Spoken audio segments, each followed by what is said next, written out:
Et en fait, il faut prendre son envol. Quand tu fais du vin, il faut avoir une forme de liberté. Quand tu fais du vin, il faut avoir une liberté de créer, et une liberté de se planter, et une liberté de créer. Well, the background was New York City. I met you at a hotel bar. Pierre Paillard, c'est le terroir de Bouzy. Sur ce terroir-là, on a 2 cuvées non millésimées. Les parcelles, qui est assemblage de toutes les parcelles du domaine dominantes de Pinot Noir, un vin qui est à la fois vineux et racé. Ensuite, on a une cuvée de rosé, qui est un assemblage de Pinot et de Chardonnay, avec une touche de Bouzy rouge, ce qu'on est en train de goûter là, justement. Donc tu as un vin avec un peu plus de fruits, un rosé assez gastronomique.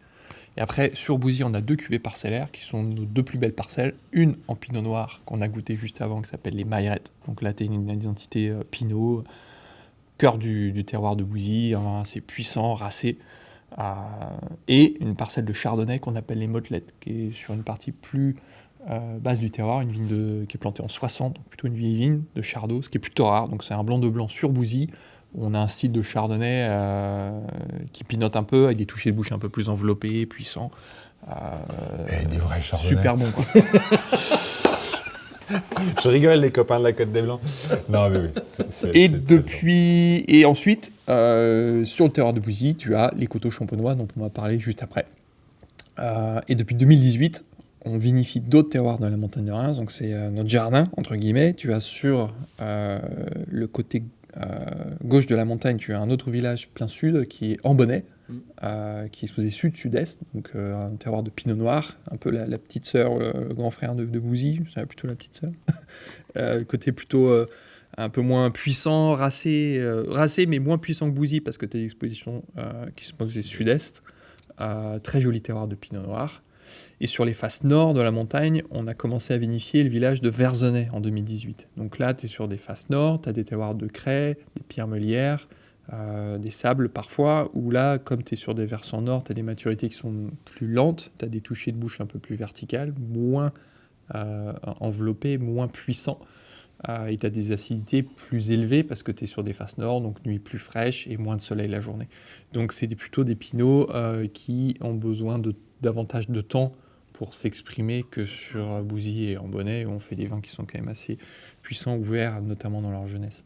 Qu'on garde évidemment, mais les terroirs un peu plus austères. Et ensuite, tu as Verzy, qui est lui est nord-est, donc c'est certainement le plus austère des pinots noirs de la montagne plantés sur craie, où là, tu as des pinots où tu as le caractère variétal qui s'exprime moins, tu as plus des aromatiques, tu vois, on parlait de craie tout à l'heure, bah, tout de suite, tu mets le nez et la bouche sur la craie, sur la craie, sur la craie. L'intensité de cépage est moins importante, tu as moins de fruits. Donc ça fait des vins un peu plus, parfois un peu stricts. Quand c'est bien vinifié, ça peut être très très beau. C'est magnifique. On a hâte de sortir ça. Les premiers Verzy que l'on a fait, c'est 2022. Donc c'est des vins qui vont sortir dans 2 ans. Okay. Après, tu as 2 expressions de meunier. Terroir de Lude, qui lui est des meuniers en plein sur la montagne. C'est des vignes qui touchent presque le vignoble de Mailly, donc tu as très peu d'argile, tu as 30 cm d'argile, ensuite la craie. Donc c'est des meuniers très uniques, puisque traditionnellement les meuniers sont plantés dans la vallée de la Marne, sur des sables, sur des argiles plus importantes, alors que là tu es sur exposition nord et sur craie, donc tu vas réussir à garder une identité de cépage, parce qu'on va aller les chercher quand même quand ils sont mûrs, mais comme tu as la craie, eh ben, tu gardes des touchés de bouche très salins. Donc tu as des vins qui sont très très sympas sur Lude, et le village de Tessy, qui lui est à mi-chemin entre la montagne et la ville de Reims, un terroir assez méconnu. Et là, tu es sur des meuniers, tu es une parcelle notamment qui a été plantée en 60, donc une vieille vigne de meunier sur un terroir avec un peu plus d'argile, donc tu vas retrouver un vin un peu plus expressif sur le meunier, sur le cépage, un peu côté un peu plus fruits jaunes, céréales, avec des touchés de bouche un peu moins précis, ciselés que quand tu es sur la montagne posée sur craie. Des vins des meuniers un peu plus accessibles, qui fonctionnent très bien, notamment sur des plats épicés. Tu vois, on a pu faire des accords en déplacement, même sur de la cuisine thaïlandaise, tu vois, je me disais, mais ça n'avait jamais de la vie, c'est difficile de faire des assemblages champagne, cuisine épicée, notamment asiatique, et ça fonctionne très très bien. Tu vois, des meuniers comme ça, un peu plus ouverts, un peu plus larges, ça fonctionne très très bien. Donc voilà, ça c'est la gamme Pierre Paillard. On a quelques trésors aussi en cave, notamment un pur ménil qui va arriver dans les années à venir sur des très belles parcelles, des Volibars et des Carrel. Mais ça, c'est encore en cave et on ne sait pas encore quand est-ce qu'on les sortira. On est sur un terroir du sud de la montagne de Reims. On est sur les coteaux sud, on est vraiment sur les coteaux sud de la montagne de Reims, on est sur la partie la plus ensoleillée de la montagne de Reims. C'est des pinots qui sont toujours avec un 0,5, 1 degré de maturité en plus que nos copains du nord de la montagne de Reims, que des pinots du nord de la montagne de Reims à période équivalente. De par cette exposition. Et nous, Bouzy, on a toujours, je pense, grandi aussi dans l'identité de Bouzy un peu puissant, un peu lourd, un peu pâteau. Et en fait, le pinot noir, il n'y a pas de compromis, quoi. Tu peux pas avoir des rendements trop importants. Tu peux pas jouer, en fait.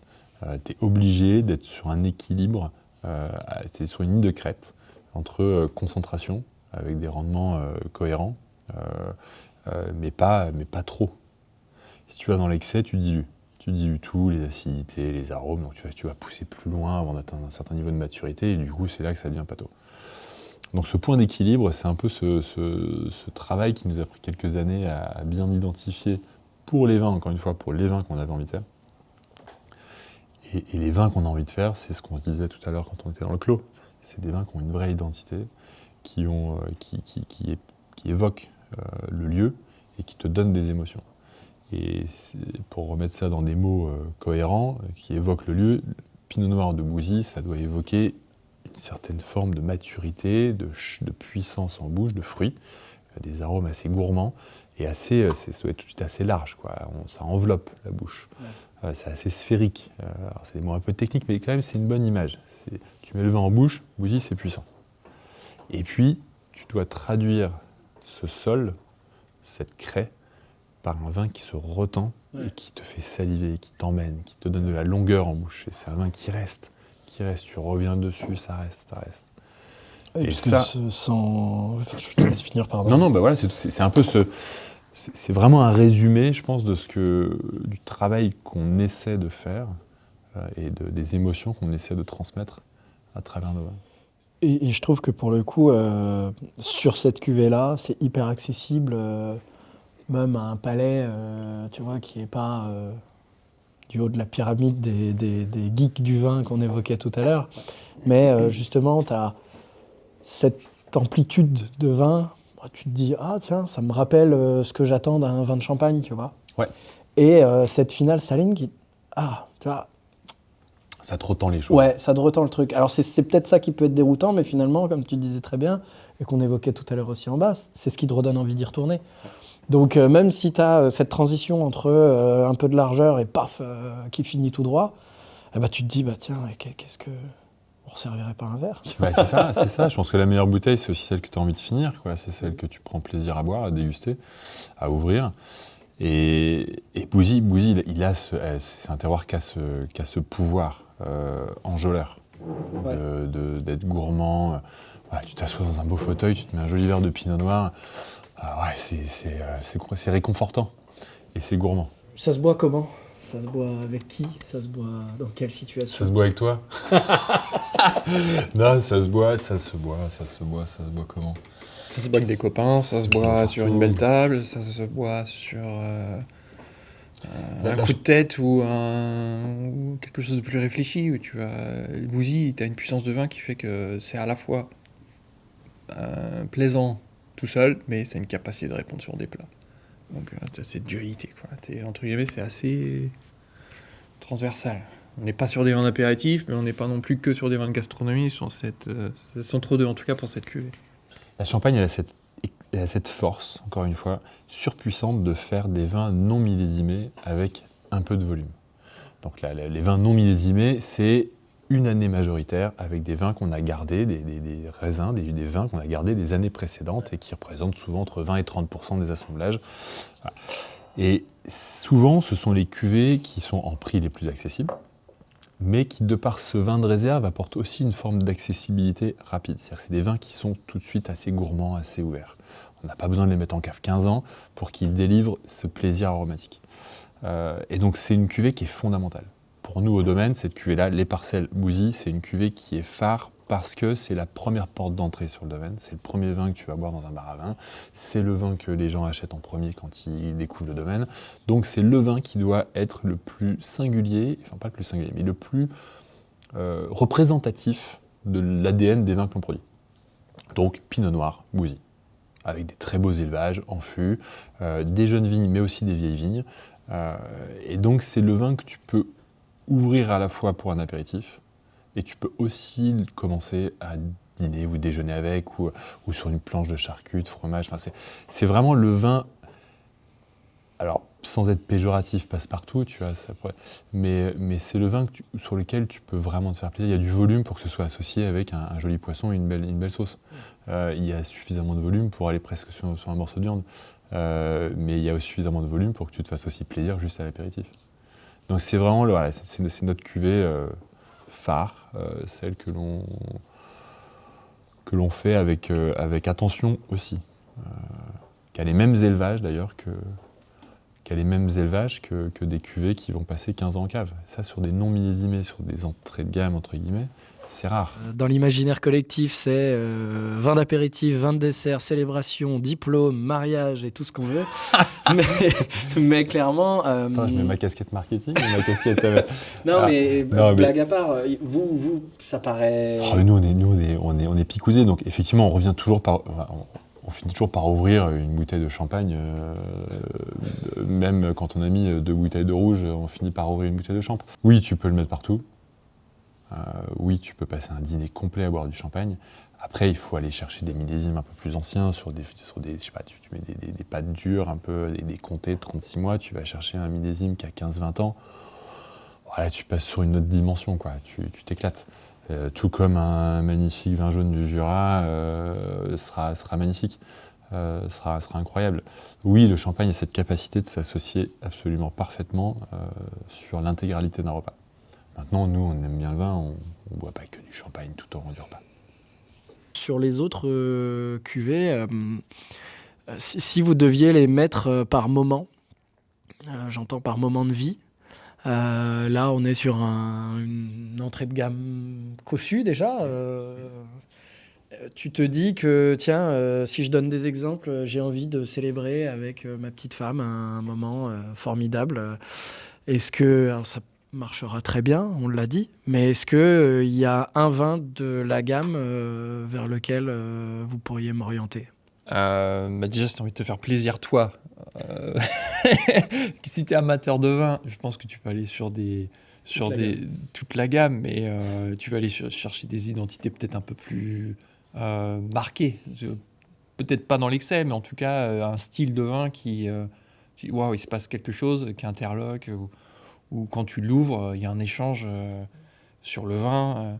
Après, si tu es avec ta chérie, ton épouse, tu vas faire un compromis. Tu vas dire, est-ce que le vin est trop atypique pour lui plaire, ou au contraire, est-ce que ça va engager une conversation positive ? Je pense que nous, en règle générale, on a des vins qui sont peu clivants. Je pense que la cuvée la plus clivante, c'est certainement peut-être nos meuniers qui sont plantés sur craie, sur le terroir de Lude, où là, on va avoir des meuniers très racés, des milieux salins, peu d'expression de fruits, mais qui sur des accords, par exemple avec des huîtres, des caviars ou des sashimi, ça fonctionne exceptionnellement bien. Au contraire, là, on est à Bouzy, on va retrouver peut-être plus de un vin un peu plus consensuel, parce qu'il y a toujours une densité de fruits un peu plus importante. On est sur des terroirs, on a des argiles quand même assez importantes, donc on va retrouver de la vinosité. Mais toi, tu te feras toujours ton plaisir, parce que tu auras un vin qui soit vineux, tu vois, sur ce caractère gourmand. Et on a cette parcelle à Bouzy qu'on a goûté tout à l'heure en clair, qu'on appelle les Maillerettes, qui est une des plus belles parcelles du domaine. Donc on est sur des vieilles vignes de Pinot Noir, plantées en plein cœur du terroir de Bouzy, sur le millésime 2020.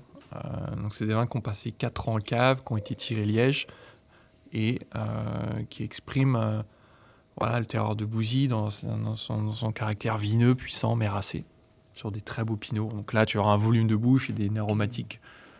Voilà, tu montes en étage, en précision, parce que c'est des vieilles vignes, donc ça, il faut mettre ça sur table. Ouais.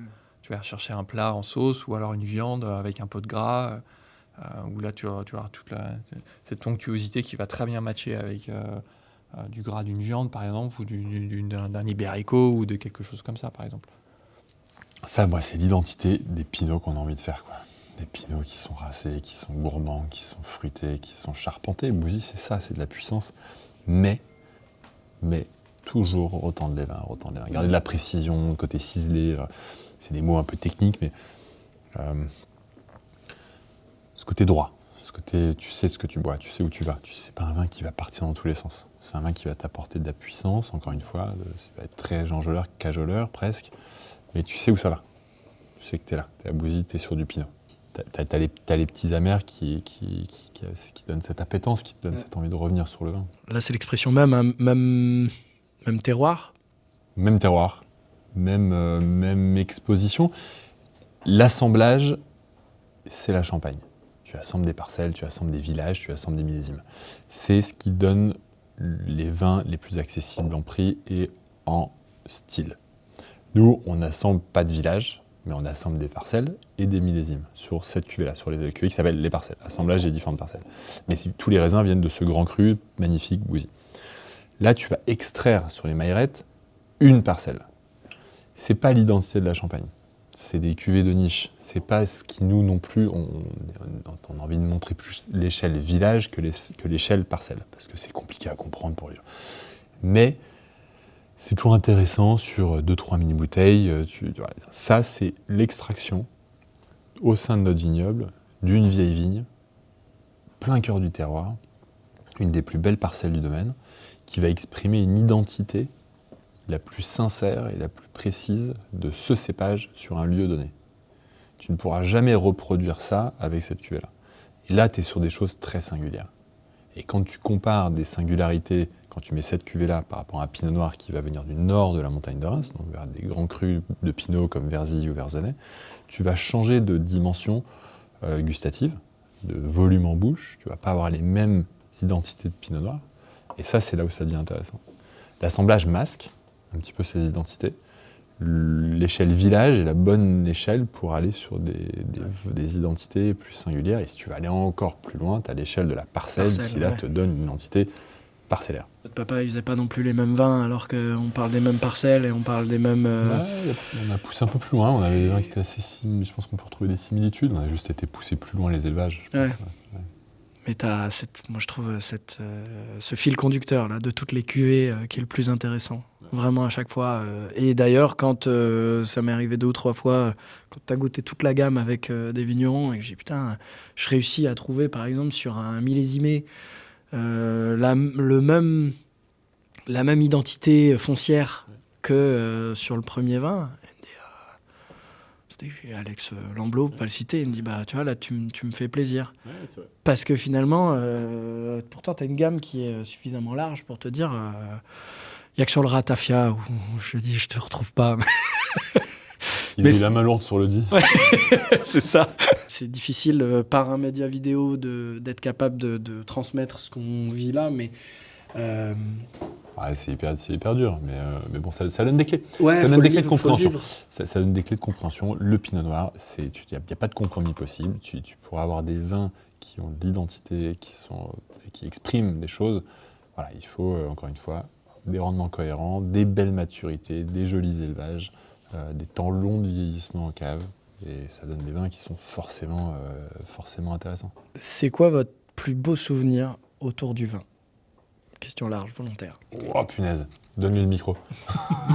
Good luck mon gars avec ça. Tu as souvent des premiers moments, les premières fois que tu goûtes tel ou tel vin. Quand tu es jeune et que tu goûtes un vieux vin, par exemple, notamment, tu vois, tu goûtais des vieux vins du domaine, des 96, des 89, des 90. Moi, je suis de la génération de 87, donc tu vois, c'est des vins, quand j'avais l'âge de boire, c'était des vins qui étaient à point presque déjà. Et ça, c'est des grands vins de Champagne, quoi. Ouais. C'est les 89-90, t'as moins d'effervescence, t'as une évolution. C'est pas ce que tu goûtes tous les jours, tu dis qu'est-ce qui se passe.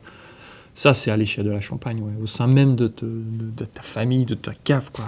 Ça, et après, ouais, c'est des émotions. Ouais, mais je pense que c'est ça, moi, c'est des émotions sur des. On fait du vin pour les mettre à table. Et il y a quelques tables, il y en a beaucoup maintenant, mais il y en a quelques tables qui sortent du lot sur leur capacité à avoir des cartes de vin avec beaucoup de profondeur de millésime. Et moi, ça coïncide un peu avec les premiers moments où j'ai eu cette chance d'arriver sur des belles tables. Il y a un restaurant magique à Paris qui s'appelle la Tour d'Argent, qui est un lieu mais absolument mythique. Ouais, mais sauf que ça fait peur. Moi, j'arrive dans un resto, on m'amène une Bible. Qu'est-ce que tu choisis? Alors, on fait du vin, on sait à peu près quoi. Mais tu fais pas de vin, t'arrives là-dedans, il faut vraiment être guidé. C'est le rôle du sommelier. Mais la folie, c'est quand tu comprends qu'un vin qui était bon dans sa jeunesse et qui devient un monument quand il a 15 ou 20 ans, ou 30 ans. Et il y a peu d'endroits. Et qu'en plus, quand tu l'associes avec le bon plat, et que tu mets autour de la table un chef, un sommelier, des gens qui ont envie de se faire plaisir, quand tu as la chance de pouvoir vivre ça, là, moi, ça, c'est des moments qui, en tant que jeune vigneron à l'époque, m'ont vraiment marqué. Et on définit aussi la personnalité qu'on a aujourd'hui dans la volonté de faire des vins qui traversent les générations. Et pour qu'on se fasse plaisir, aller boire quand ils auront 20 ans. Et là, ça procure des émotions qui sont tout autres. Ouais, des vins en cave, ouais, c'est plutôt ça, c'est des souvenirs comme ça. Ouais, Des souvenirs de partage. Le partage, mais de goûter le bon vin au bon moment avec un peu d'âge, associé au bon plat. Alors ça, c'est une folie. Ça, pour moi, tu touches exactement ce qu'on a envie d'avoir fait avec ça, avec cet espace aussi, de mettre un peu ramener un chef dans la boucle, ramener la nourriture avec nos vins à table, ici. On peut aller chercher des vieux millésimes, ça fait sens, quoi. Ça fait sens, ouais. Moi, ce qui m'émeut, c'est de voir certains grands vignerons qui... on parle de Rayas, Emmanuel Renaud, qui disparaît. Et là, tu te dis, il y a un monument du vin qui nous a procuré des émotions de folie qui s'en va. Ça, c'est une forme de brutalité. Et de se dire qu'en fait, il y a aussi un moment où les vins que tu produis, ils s'arrêtent. Après, c'est tout. Le temps continue et les enfants continuent et la vie continue et une nouvelle page s'écrit. Mais il y a une forme aussi dans ce qu'on fait, de se dire on le fait et en fait il y aura une fin à notre style et il y aura une nouvelle génération qui écrira quelque chose. Ça, c'est assez marrant de prendre. Quand tu vois quelques beaux vignerons qui ont disparu ces dernières années, tu te dis, tu vois les vins après sur les cartes des vins, tu te dis ouais. C'est de l'histoire. C'est de l'histoire, quoi. C'est plus du vin, c'est de l'histoire. Ouais, il y a une forme d'histoire. Ouais. Tu produis des œuvres d'art. En tout cas, pour ces vins-là, c'est une forme d'art éphémère, éphémère sur le long terme, mais il y a une forme de début et de fin. Il y a une forme d'art qui évolue, les vins vont évoluer, entre les premiers millésimes que nous on a fait et les derniers seront très différents. Mais c'est pas infini. Bravo. Alors là, que dire après ça? Play the stars. You asked me about my future plans and said they all sounded good. Est-ce que vous avez tous les deux un vigneron, peu importe la région, et ou un domaine à nous conseiller? Soit d'aller voir, soit que dans les gens qui nous suivent, quand ils voient une petite bouteille passer, ils se disent « Ah, ça, ce serait bien de l'acheter ».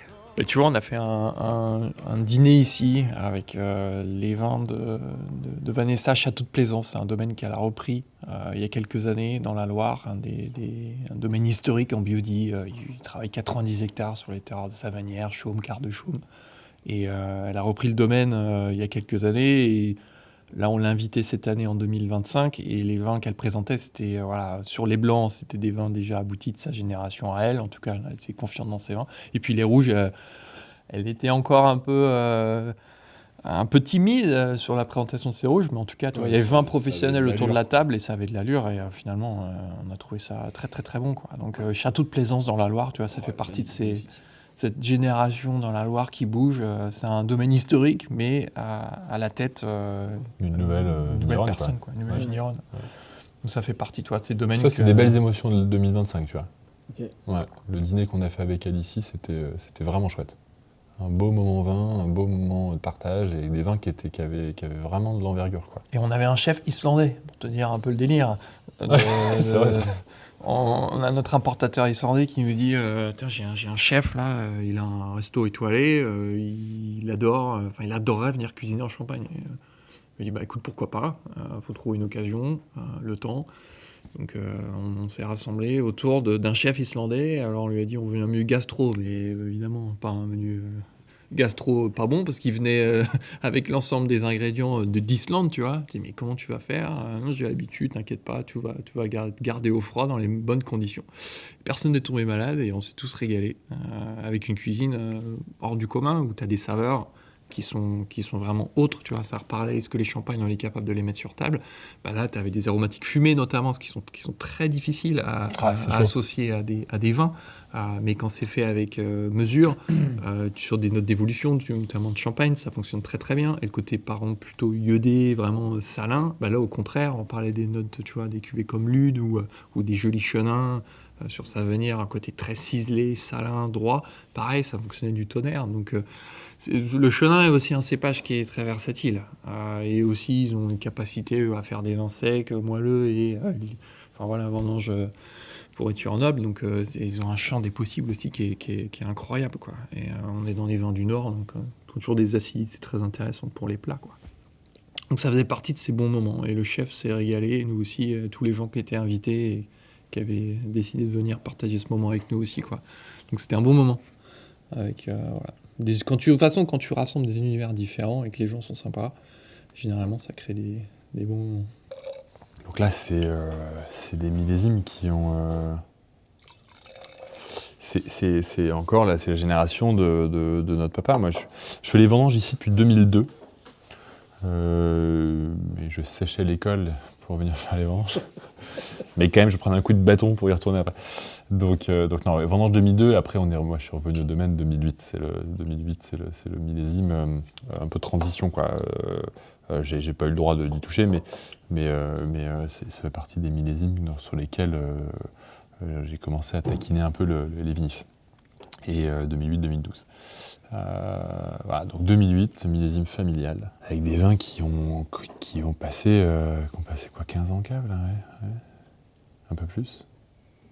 2018, ouais, 17 ans, quoi. On sent cette craie, hein. Moi, je trouve t'as vraiment hyper marqué, hyper agréable, quoi, qui accompagne... T'as ces petites notes d'évolution bien sûr. qui sont là. Ouais. Et c'est 2008 que tu gagnes. On goûtait 2020 tout à l'heure, qui est un millésime plus puissant, sec. Là, 2008, c'est un millésime les plus ciselé, droit, des acidités les plus hautes qu'on ait eues, tu vois. Donc, on goûte vraiment des identités différentes. Puis t'as une patine avec le temps, une évolution aromatique qui est hyper agréable. Là, t'as deux opposés avec le changement climatique aussi, hein. Ouais, c'est 2020, surpuissant, qui donne des vins dans leur jeunesse déjà très ouverts. Et 2008, millésime chaud de l'époque, hein, très beau millésime de l'époque, mais t'avais pas les maturités qu'on a aujourd'hui, ou t'avais pas du moins la puissance de soleil qu'on a aujourd'hui. Ouais, l'effervescence, c'est ça, l'effervescence, elle doit accompagner le vin. Bien sûr. Mais elle a un rôle fondamental pour moi. Parce que tu goûtes un vin clair que tu mets en bouteille. Un vin clair, c'est les vins qu'on met avant de les mettre en bouteille, qui sont des vins tranquilles. Tu mets ce même vin dans une bouteille, tu le laisses 4 ans en cave, tu prends le même vin, tu y mets un petit peu de sucre et un peu de levure pour recréer une fermentation en bouteille, tu les laisses le même temps, il n'y a pas photo. Tu as un monde d'écart entre les vins. Et tu n'auras pas la même perception aromatique. L'effervescence vient élever le vin, quoi. Ouais. Tu lui donne une envergure, une puissance. On a goûté les vins clairs tout à l'heure. Franchement, même là, c'est OK.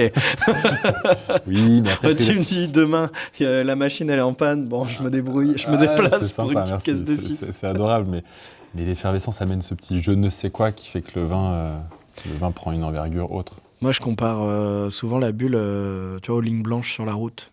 Il y a un truc, si elles sont pas là, ça peut vite partir en vrille. Tu sais pas comment tu doubles, tu sais pas si t'es à gauche ou à droite. Mais elles sont juste là, délicates, tu vois, pour accompagner. Ça te garde dans une... Ouais, c'est vrai. Dans un chemin, tu vois, dans une... C'est beau ce que tu dis. Ah, c'est gentil. Boire en conduire. Ouais, nous on est venus à pied, hein. Donc là, on goûte un coteau champenois. Ouais, on goûte il y a 3 appellations en Champagne. Champagne, qui représente 98-99% de la production. Il y a 2 autres appellations, Rosé d'Hérisset et Coteau Champenois. Coteau Champenois, c'est une appellation qui permet de faire des vins rouges, blancs ou rosés, vins tranquilles, partout en Champagne. Et Bouzy est un des fiefs historiques de la production des coteaux champenois. Encore une fois, on revient toujours à la même chose, hein, exposition sud, argile, pinot noir. C'est un vin d'histoire déjà, ça s'inscrit dans une forme on produisait des vins clairés, des vins rouges à l'époque, bien avant de produire des bulles, bien avant de maîtriser cette effervescence. Donc c'est un vin qui s'inscrit dans une histoire qui est plus que multicentenaire. Et Bouzy a toujours eu cette tradition de faire des jolis vins rouges. C'était un peu la bataille sur la table des rois à Reims quand ils venaient se faire poser une couronne sur la tête, savoir s'ils mettaient des vins de Bourgogne ou des vins de Champagne, notamment des Bouzy rouges ou des Vertus ou des Sillery d'ailleurs aussi à l'époque. Mais Bouzy avait toujours cette place un peu prépondérante. Donc là, on est sur un coteau champenois, Bouzy rouge, une vigne magnifique qui est posée là en plein cœur du terroir de Bouzy. Qui a notre âge, 40-45 ans, et qui donne des coteaux, des pinots noirs avec beaucoup de velours, quoi. C'est ces touchés de bouche très typiques des coteaux champenois. Ce côté assez, encore une fois, assez gourmand, assez friand, assez velours, assez fruits, des jolis fruits rouges. Et puis cette petite austérité crayeuse qui porte le vin. Et c'est un millésime 2022. Donc un joli millésime champenois. Et ce qui est fou, c'est que tu as en tête les pinots, les pinots bourguignons, ronds qui t'accompagnent, etc. Et on a la chance, nous du côté de Nantes, d'avoir quelques gars qui plantaient des pinots aussi. Ouais. Et qui rappellent du coup que en fait, le pinot, si tu lui mets un terroir différent, il exprime des choses. Il s'exprime complètement différemment. Et un côté peut-être un peu plus végétal, un côté un peu plus presque austère, alors que tu as l'habitude de te dire, tiens, c'est un jus, quoi. Le pinot bourguignon, c'est un jus. Et là, je fais une généralité que je devrais pas faire. Mais et là, il y a ça, c'est-à-dire que tu es un peu bousculé par petit côté un peu, je te rentre dans la tronche. Et en même temps, il y a une finale là, avec un fruit qui est hyper cool. Qui est vraiment très très agréable. Ouais, moi j'adore ces pinots-là. Tu vois, t'as envie de la boire, t'as envie de te faire plaisir, et c'est assez plaisant de pouvoir faire ça en Champagne. Nous, c'est des moments aussi. Quand on fait des blancs pour les champagnes, on a toujours en tête de se dire cette parcelle-là qu'on a travaillé avec des rendements encore plus faibles, qui est notre dernière vigne qu'on va aller vendanger. Et de se dire, on va faire des vinifs en rouge, ça c'est magique. C'est pas le même boulot, quoi. Tu fais des blancs, c'est un travail de raisin, et ensuite un travail d'élevage en fût. Mais c'est un travail de vigne et de fût. La partie pressurage, elle est rapide, c'est 4 heures, et si t'es pas trop con, tu prends les bonnes décisions, les bonnes pressions. Voilà. Faire des vins rouges, entre l'élevage que tu vas faire en fût et les raisins que tu vas avoir, tu as une longue période qui dure 2-3 semaines où tu vas prendre des décisions qui vont te permettre de produire quelque chose de très différent. C'est vraiment les vinifs.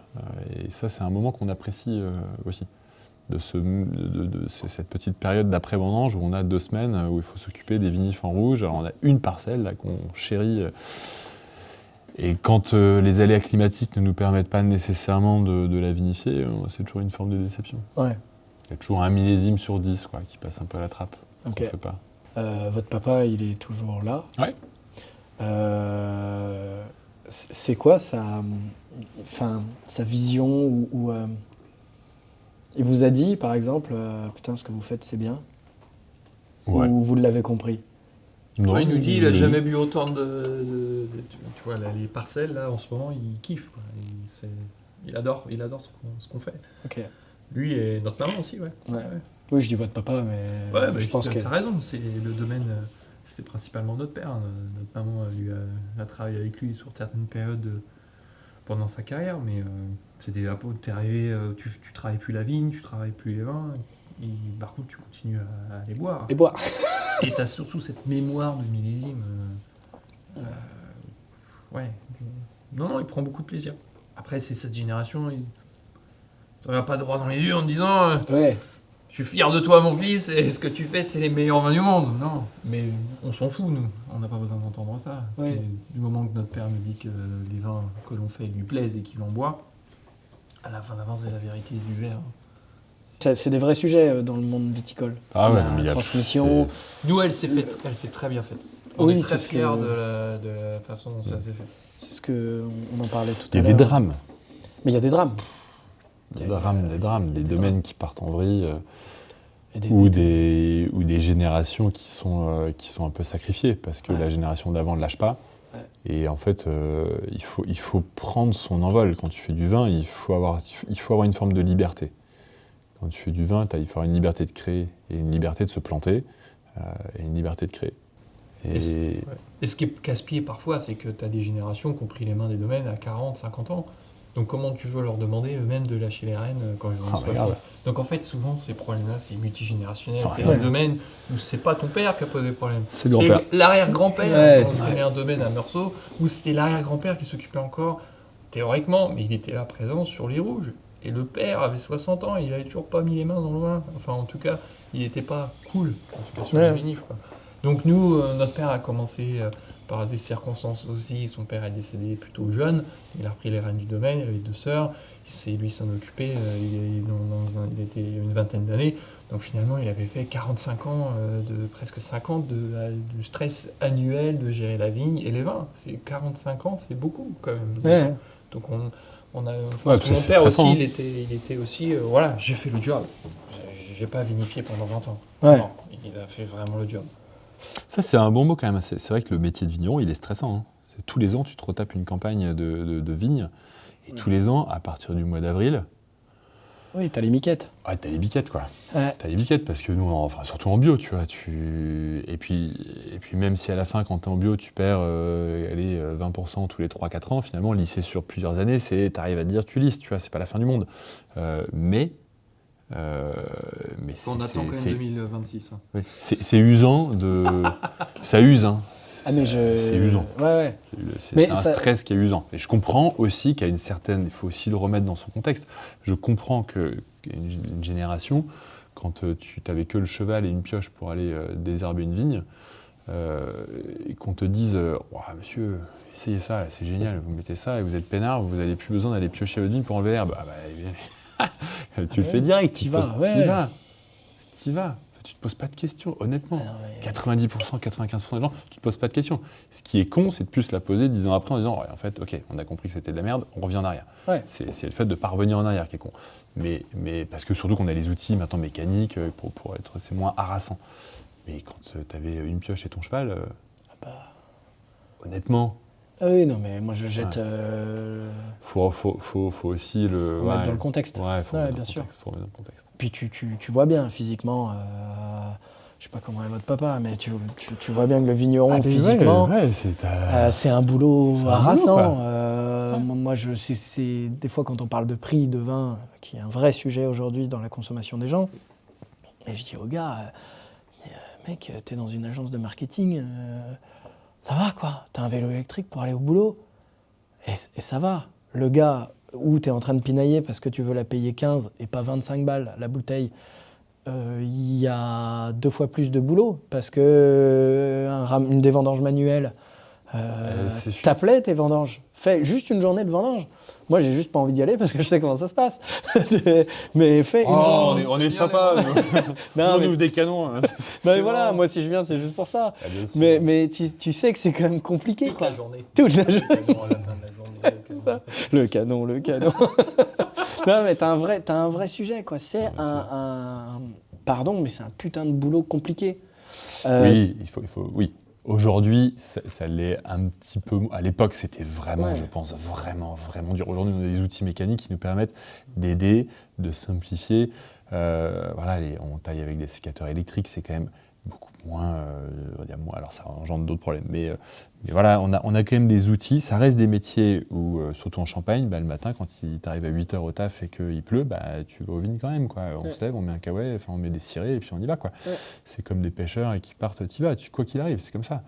Alors Mais- quand on parle avec des copains du Sud, là, dans le Luberon, ils se disent, ouais, il pleut, nous on fait rien, on reste. mais c'est aussi, ça fait partie de notre ADN du Nord. S'il pleut et que t'attends qu'il ne pleuve plus pour y aller, C'est plié. au mois d'avril, ça, tu commences à tailler, quoi. Donc oui, c'est le tarif. Mais Ouais. aussi, on est habitué à ça. Et Ouais, puis, c'est mais toujours plus dur de l'extérieur. C'est aussi parfois plus dur de l'extérieur quand tu es ouais. dans les vignes avec un caouet. Finalement, à la fin, tu te prends l'eau, t'es un peu mouillé, machin. Mais c'est pas si dur que ça. Non, mais ce que dans un... Bon, Mais on est quand même en Champagne aussi. Vous avez plusieurs garde-fous entre le stock, entre tu vois, la réserve, etc., qui vous permettent, vous aussi, sur des mauvaises années, de lycée. de lisser. Oui. Ce qui est Moi, pas le cas des autres régions. Ce qui Mais n'est pas non. le cas des copains. Tu vois, et il y a plein de régions, en fait, les mecs, ils prennent 2 bouillons coup sur coup, mais c'est plié, la cabane, elle est sur le chien. Exactement. Et ça, moi, si je mets vraiment tout le métier de vigneron, enfin tous les vignerons ensemble, quand il y a des gars du sud-ouest qui appellent des potes dans la Loire pour leur demander, tiens, j'ai un truc qui s'appelle le mildiou, comment tu fais? Cette année, enfin l'année dernière, parce que les mecs, ils découvrent, littéralement. Et l'année dernière, où tu te dis, bon, tes vignes, elles ont cramé, elles sortent rien. Avant, tu avais le mildiou, tu n'as pas su gérer au bon moment. Putain, tu es en face de vrais sujets. Et du coup, moi, j'ai pas de sujet à le retrouver dans le prix d'une bouteille, quitte à en boire moins, mais à faire comprendre aux gens qu'en fait, le prix de la bouteille, c'est aussi le prix du travail et ou des emmerdements qui sont inhérents à ce travail. Et je suis désolé, aujourd'hui, à moins de 10 €, Compliqué. c'est compliqué. Et c'est pas une histoire de goût, t'aimes le vin, machin, c'est pas ça. Compliqué. Si tu veux aller prendre un poulet rôti chez ton rôtisseur, un truc, label rouge, machin et tout, et aller te prendre une bouteille de vin à 10 balles à côté, ça manque de cohérence, tu vois. Vraiment.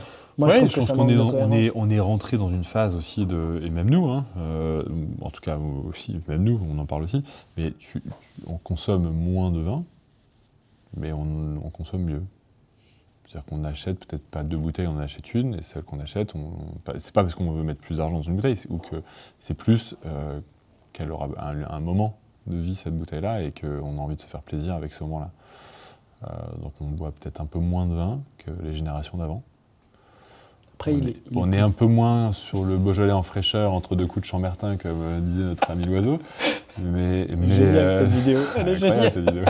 Mais elle résume aussi bien une époque, tu vois. Ouais, C'était vraiment ça. C'était des vins qui étaient beaucoup moins alcooleux. le scoleux, ouais, oui. Donc tu te les mettais comme un verre d'eau. Et puis Pourquoi, l'eau était pas potable, enfin, il y avait des sujets Oui, d'eau voilà, au départ, en tout Je crois cas. que j'ai pas la date exacte en tête, mais Cette excuse. j'ai pas la date exacte en je tête, sais pas si mais c'est encore d'actualité. Le chlore, ils l'ont inventé rapidement. j'ai pas cette date exacte en tête, mais l'interdiction du vin dans les écoles, Ouais, c'est pas si tard Non. que ça, hein, c'est les 70-80. ouais, donc, 70, je crois, ouais, début 70. ouais. Ouais. Donc ça quand même, ça, voilà. Mais c'est des vins qui se faisaient aller entre 9 et 10 degrés. Ouais. Donc là, Ouais. aujourd'hui tu mets 2-3 degrés d'alcool en plus, c'est tout de suite un peu différent. Donc il faut aussi, c'est comme ça. On boira moins de vin, mais on en boira mieux, et quelles que soient les appellations d'ailleurs. Ouais. Encore une fois, l'anecdote de tout à l'heure, hein, un vin de l'Hérault, on a tombé la bouteille en 2 secondes hier, alors qu'un vin d'une région ou d'une bouteille un peu plus chère et plus onéreuse à côté, on s'est moins fait plaisir, tu vois. Ouais. Et voilà, il y a aussi cette... je pense que à la fin de la fin, c'est l'émotion que te procure le vin, quel que soit le prix. Bien sûr. Vous avez aussi créé un lieu pour réunir les gens, pour faire déguster, pour créer le lien un peu entre le vin et la nourriture, qui sont souvent indissociables. Est-ce que tu peux me parler un peu de cet espace-là et de comment vous le faites vivre ? Cet espace-là, en fait, il s'est construit de manière un peu... ça boucle cette espèce de circuit de la vigne au vin. C'est à un moment donné, le vin, c'est un moment de partage. Et il y a un point qui était pour nous un peu fondamental, c'est qu'on commençait à avoir de plus en plus de demandes de gens qui veulent venir visiter le domaine. Et en fait, quand tu commences à passer ta journée à répondre 2, 3 fois, 4 fois à des mails en disant non, désolé, je peux pas parce que en fait, je suis vigneron et que mon taf c'est de faire du vin et que je peux pas faire 20 dégustes par jour, et à un moment donné, tu te trompes. Parce que les gens qui veulent venir te voir, faut leur dire oui, quoi. Donc c'était répondre à cette première demande, c'est-à-dire avoir un lieu qui nous permette d'accueillir des gens, tout en gardant notre métier qui est de faire du vin. Donc, ça veut dire recruter quelqu'un qui travaille avec nous, comprend le domaine et qui est capable d'accueillir des gens, de faire des visites comme si c'était nous qui étions là, mais de créer des moments, des petites expériences un peu intimes où on va dans les vignes, dans des petites voitures électriques. Alors si on va visiter le domaine, on parle des modes de taille, de ce qu'on a fait aujourd'hui. Et tu immerges les gens dans les vignes, tu les ramènes ici, tu visites la cave, tu visites le cellier de vinif, et puis tu te poses et tu goûtes 4-5 vins, des belles cuvées, des vieux millésimes. Et là, tu as vécu vraiment un joli moment où tu auras vu les vignes et le vin. Et puis, on pousse un peu plus loin, on s'est dit, mais si on fait ça, il faut qu'on ait un chef, quoi. Il faut qu'il y ait un chef qui vienne, qui soit avec nous et qui fasse à manger, pour revenir à table sur les vins et proposer aux gens une expérience, un vrai déjeuner, quoi. Donc on a un chef à l'année qui est là avec nous, et tout du mercredi au dimanche, il y a un déjeuner tous les jours. C'est des petits groupes, tu vois, 2, 4, 6, 8 personnes, et qui finissent là, installés là, au bar, avec le chef juste derrière, et qui concocte des plats, des jolis plats, des belles cuisines, une belle gastronomie, et qui s'associe avec les vins. Donc c'est des expériences, qui sont complètes et honnêtement qui sont vraiment sympas. Et on a notre sœur, alors ça c'est très familial, tu vois, on a notre sœur qui est architecte, c'est elle qui nous a aidé à mettre tout ça en forme. Ça s'est fait très vite et de manière très limpide, mais on a eu cette chance d'avoir, notre sœur qui nous connaît très bien et qui est une architecte talentueuse et qui a très vite compris et qui a, voilà. Ouais. J'ai bien compris que vous étiez tous les deux fans du beau et du bon. Ouais, merci, c'est gentil. Non, mais du coup, ça reflète quand même vachement bien l'idée et des vins et des moments que vous avez envie de partager, quoi. Ouais, je pense que c'est important, encore une fois, et ça donne un lien aussi avec le client final. Ouais. Et t'as vite fait de te mettre dans une bulle où tu parles à que des geeks du vin, tu vois, à des sommeliers, des cavistes, des chefs, des personnes dans le monde des médias, des gens qui sont des amateurs de vin, des amateurs éclairés, ce qu'on appelle un peu les geeks du vin, quoi. Et si tu restes dans cette bulle-là, c'est bête. Parce qu'avant de devenir un geek, il y a des amateurs qui sont des gens qui ont envie de... C'est pas leur passion favorite, mais qui cherchent, qui sont là pour apprendre. Et ça nous permet aussi de les voir ici et de leur donner une définition, ou du moins de leur donner une idée des vins de vignerons en Champagne. Sinon, ils finissent tous sur le petit train de chez Mercier. Ce qui est génial. Ouais. C'est un peu péjoratif, ce qui est une image de la Champagne. Mais il faut aussi que les vignerons, on se prenne en main et qu'on montre ce qu'on fait. Sinon, on laisse la parole qu'à des structures plus grosses qui ont la capacité d'accueillir des gens. Donc c'est important que nous, vignerons, on puisse le faire. Alors, on a montré une voie, j'espère qu'il y en a d'autres qui suivront. Un moment type ici, t'es accueilli par... Par Gauthier, qu'on a recruté, qui nous suit là depuis 1 an et demi sur le projet et qui est extraordinaire, qui justement peut-être a même cette capacité à rendre plus intelligible un langage qui nous est souvent très technique. Lui, il va l'adapter à une clientèle plus particulière, des clients particuliers, les amateurs de vin. Il va peut-être la rendre plus intelligible que nous, presque. Mais c'est vrai. Bon recrutement, du coup. Ouais, il est top. On va pas lui dire. Ouais, si, on lui dit, c'est important. Et encore une fois, Gauthier, il s'inscrit aussi dans ce point final qui est visible avec nos clients finaux, mais c'est aussi tout le travail qui est fait en amont avec tout le reste de l'équipe qui fait que les vins qu'on a aujourd'hui, c'est notre travail, Quentin et moi, et tous les gens qui nous accompagnent dans les vins, dans les vinifs, dans le travail des vignes.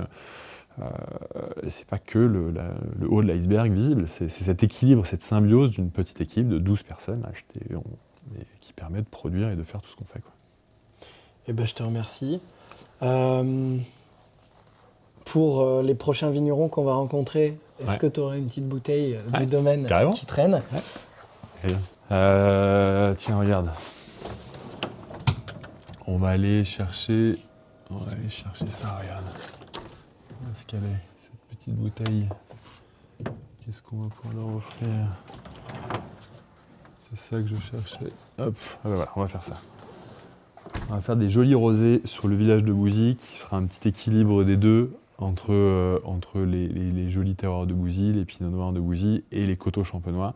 Voilà, donc des rosés sur le village de Bouzy, les terres roses. Eh ben, je te remercie beaucoup. Moi, je t'offre ça. Ça, c'est JB cool. Hardy. Ouais.